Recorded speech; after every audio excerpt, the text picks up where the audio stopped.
વડોદરાના માંજલપુર વિસ્તારમાં મહાપ્રભુજીના પ્રાગટ્ય ઉત્સવને લઈને વ્રજરાજ કુમારજી મહારાજની નિશ્રામાં ભવ્ય શોભાયાત્રાનું આયોજન કરવામાં આવ્યું હતું, જેમાં મોટી સંખ્યામાં માનવ મહેરામણ ઉમટી પડ્યું હતું.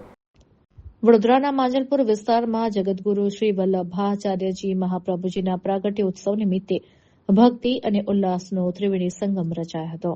પૂજ્યપાદ ગોસ્વામી 108 શ્રી વ્રજરાજ કુમારજી મહારાજશ્રીની અધ્યક્ષતામાં યોજાયેલી આ દિવ્ય શોભાયાત્રામાં 10,000થી વધુ વૈષ્ણવો ભક્તિભાવપૂર્વક જોડાયા હતા.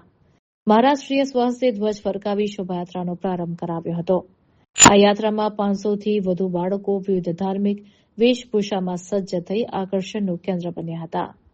બેન્ડ બાજા, ઢોલ નગારા, શણગારેલા ઘોડા અને આકર્ષક ફ્લોટ સાથે નીકળેલી આ યાત્રામાં પૂજ્ય મહારાજશ્રી પોતે પગપાળા ચાલતા જોઈ વૈષ્ણવોમાં ભારે ઉત્સાહ જોવા મળ્યો હતો.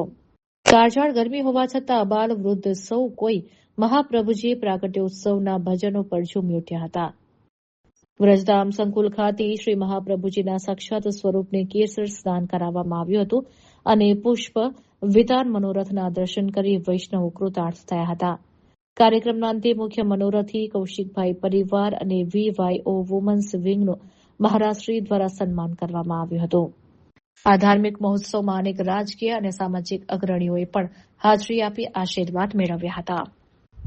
મહાપ્રભુજીના 549મા પ્રાગટ્ય ઉત્સવ નિમિત્તે માંજલપુર ખાતે ભવ્ય દિવ્ય શોભાયાત્રાનું આયોજન કરવામાં આવ્યું છે. આપ જોઈ શકો છો, હજારોની તાદાદમાં અહીંયા વૈષ્ણવો, બાળકો, યુવાનો, વડીલો આટલી ગરમીમાં ચાલુ દિવસે પણ આજે અહીંયા ઉપસ્થિત થઈને આ શોભાયાત્રાની શોભા વધારી છે. જગતગુરુ વલ્લભાચાર્યજી મહાપ્રભુજી આખા ભારતની 3 વાર પરિક્રમા કરી. તો આજે આપણા બધાનું પણ એક કર્તવ્ય છે કે આપણે પણ એ મહાપ્રભુજીએ જે તપ કર્યું, એ મહાપ્રભુજીએ પોતાનું આખું જીવન દૈવી જીવોના ઉદ્ધારાર્થે સમર્પિત કર્યું, તો એમના માટે થઈને આ પગપાળા યાત્રા કરીને એ ઋણને આપણે અદા કરીએ. આજે ઘણા બધા રાજકીય અને સામાજિક મહાનુભાવો પણ આ શોભાયાત્રાના અંદર જોડાયા છે.